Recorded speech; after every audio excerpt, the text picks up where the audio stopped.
Olá, assombrados! Eu sou Ana Paula e vou contar um relato para vocês. Eu vi um caixão em minha sala.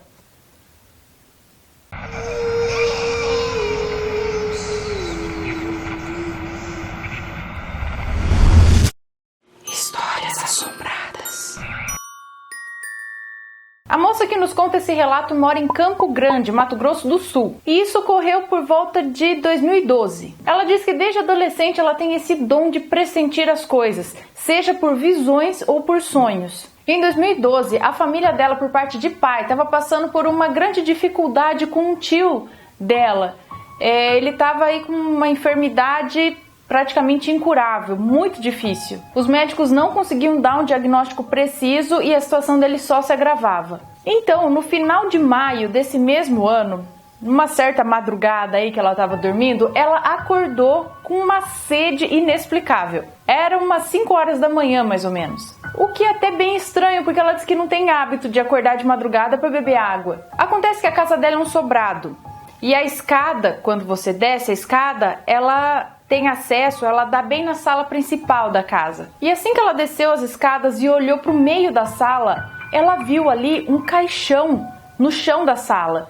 Um caixão fechado de madeira vermelha. Claro que ela ficou super assustada com essa visão, ela virou a cabeça e no que ela olhou de novo tinha desaparecido. Não havia mais caixão nenhum ali. Ela não precisa dizer aqui que essa noite ela não dormiu mais. Ela ficou muito assustada com aquilo que ela viu na casa dela. Os dias se passaram e quando foi início de junho, esse tio dela que estava doente foi levado até a casa dela, porque seria mais fácil o acesso dele aos tratamentos. Ele chegou na segunda-feira de manhã na casa dela e nesse mesmo dia, à tarde, a situação dele complicou e ele deu entrada no hospital. E acabou retornando para casa em coma, desenganado pelos médicos. Devido à situação, ele acabou precisando ficar na casa dela por mais um tempo. Ele precisava de uma ambulância para transportá-lo até a cidade dele. Ele morava no interior e por esses dias as ambulâncias estavam todas indisponíveis. E infelizmente, no domingo de manhã, eles o encontraram sem vida já, em cima da cama onde ele estava. Procedimentos de praxe foram necessários para retirada do corpo, até que trouxeram o caixão até a casa dela. E adivinha como era o caixão?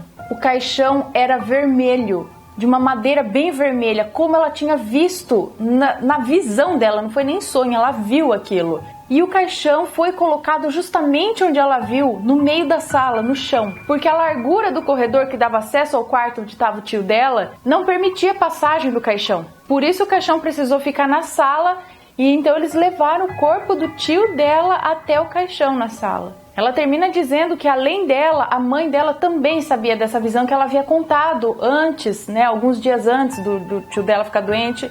Assim que ela teve essa visão, ela contou para a mãe dela. E a mãe dela também ficou impressionada vendo aquilo se concretizar. A gente sabe de bastante caso aí de sonhos que são premonitórios, Você tem um sonho e aquilo acontece.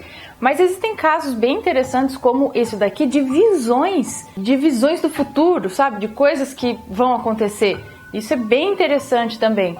Aconteceu um fato aqui interessante com o Matheus, porque há um tempo atrás ele disse que escutou um barulho muito forte aqui em casa e pediu para eu dar uma olhada no carro, porque assim que ele escutou o barulho, isso ele me contou depois, não na hora, assim que ele escutou esse barulho, veio na mente dele que o nosso carro tinha descido a rampa da garagem e batido no portão. E eu não escutei barulho nenhum. Até olhei só pela janela assim no carro, falei, não escutei nada, tá tudo certo com o carro. Acho que uns 3 dias depois disso, minha mãe me ligou contando que o carro do meu pai havia descido a rampa da garagem deles e atropelou o portão e saiu pela rua. Aí eu fiquei pensando, poxa, será que o Matheus teve uma visão de algo que aconteceria na verdade, com o carro do meu pai e não com o nosso? Foi uma espécie de presságio? Mistérios. Contem aí se vocês já tiveram alguma experiência dessa, deixa aqui nos comentários. E se você gostou desse relato, deixa o seu joinha, se inscreve no canal, segue a gente nas redes sociais e compartilha esse vídeo com seus amigos.